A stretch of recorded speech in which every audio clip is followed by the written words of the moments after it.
Welcome to the PQ React conversation with our experts, your decryption key to the future of cryptography.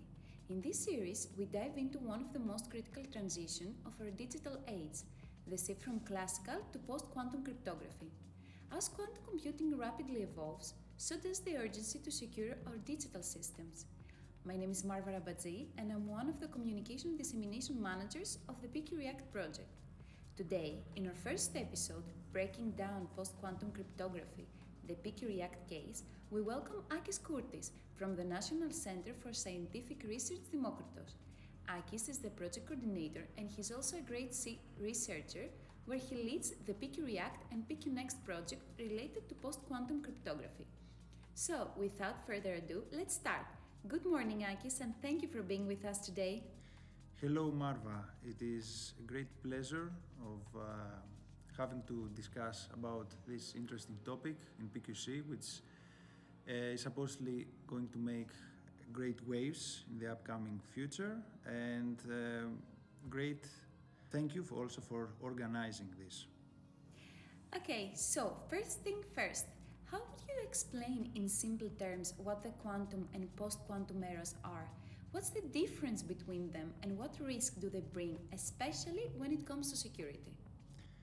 Okay, so in order to try to put it in very simplistic terms, if that can be done, since we deal with mathematical problems, we can say that today's classical computers and today's internet security is basically based on source algorithm, which means that we factor really large numbers into prime components. This can be easily broken by quantum computers in the upcoming years once they are at the stage to computationally to do so. Right now for classical computers this is not so much feasible, so the PQC community is working on developing new algorithms and integrating them in order not to be so easily broken by quantum computers. Okay, perfect. So, can you now give us a real-world example of the kind of security issues we might face in the quantum or post-quantum era? Something that helps people understand how this could affect their daily lives or the systems we all rely on. Yes, of course. So, if we could put it in simple terms, if we were to live on day zero, so we would wake up one morning and our passwords would be stolen, our credit card would be broken, we are not near it, and hopefully it will be from some years to come. It will be like this simple scenario. Hopefully, many experts and many scientific communities work towards avoiding that, omitting that, by integrating and developing new algorithms. But the a problem remains, which is the so-called harvest now, decrypt later, which basically means for every data that has now been stored, either that might be medical data, financial data, state secrets, or intellectual property, which are now stored using classical algorithms, they can be stored, and once the computation is there, they can be broken. This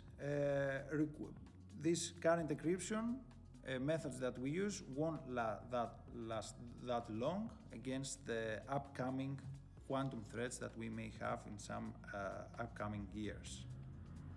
Okay, and now with all these challenges in mind, what roles does the PQ React project play in helping us transition securely into the post-quantum world?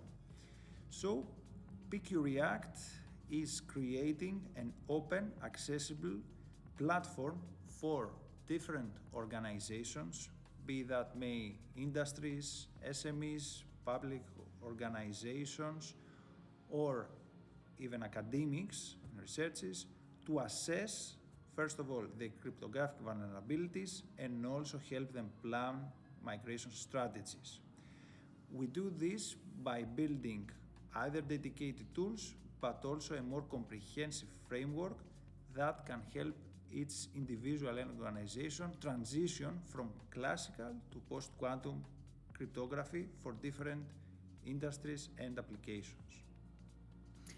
Okay, and now that we learn more about the PQReact project, it comes to our eyes that one of the project's key goals is to build an open platform that offers a portfolio of tools designed to work around an actual quantum computer. What kinds of tools are you planning to develop, and how far along are you in their development? So, you are correct. We indeed have planned in our project also the involvement and inclusion of actual quantum processing units at some stage on a simulator, but at a later stage also using some accelerated hardware. So one of some interesting aspects that we have in our project is also the open source project developed by Fraunhofer Focus called Akis Kourtis, which is a programming language for quantum algorithm development. And this has been extended in our case to help assessing the risks and potentially performance indications of post-quantum algorithms, but also the current classical counterparts. This has been integrated also in some of our open call winners applications, and in some cases in order to validate against various attack scenarios. Okay, and can you give us an example of how the project will help Europe lead the way in secure quantum transition? So, PQReact, first of all, keeps an open and accessible policy across Europe. It involves European member state partners, and this open approach, but also its leverage by having a broad expertise across different domains, from PQC to quantum to QKD to network security and also legal expertise, can help us not just build on theoretical research, but actually implement practical tools that can work in real-world environments.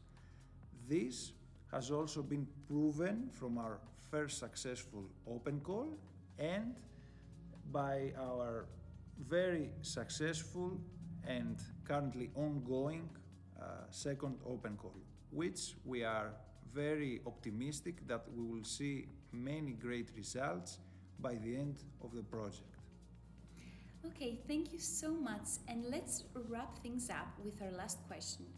Could you give us a practical example of how PQReact will impact people's daily lives in the post-quantum cryptography era? Maybe an example or something like a definition, just to get our listening a bit closer to the project scope. Okay, that's a really interesting question, and I think it's quite important to see how we can reflect to actual society and the actual European citizen, but also on a global scale. So, if we were to say that we could have an actual impact, our daily life, even in year 2030 and ongoing, would see no change, absolutely no change. We would have had a very smooth transition, and any classical security protocol would have already been integrated in a quantum resistant infrastructure. So you would come home and you would plug in your electric car to charge, and the communication between your vehicle, your home energy management system, and the power grid operator would all be protected by using post-quantum cryptography that we are developing and testing today, and see how this can be applied on every device. And in some other parts, you would enter home and you would just need to relax. You would have all your automation systems, from your Alexa to your smart plugs to your smart fridges. All these IoT devices would again be integrated and installed using quantum safe protocols. So our success, let's say, we're doing the first steps, would be that in 10, 15 years, you would see absolutely no change in your daily life, but you would be protected from the then relevant quantum computation, say. Okay, thank you very much, Akis, for sharing all these fascinating insights. We could easily talk for hours, but I think it's time to wrap up this episode. In the next one, we will dive into more topics and explore new themes around the post-quantum world. So stay tuned with the PQ React project and follow our journey on our social media platforms.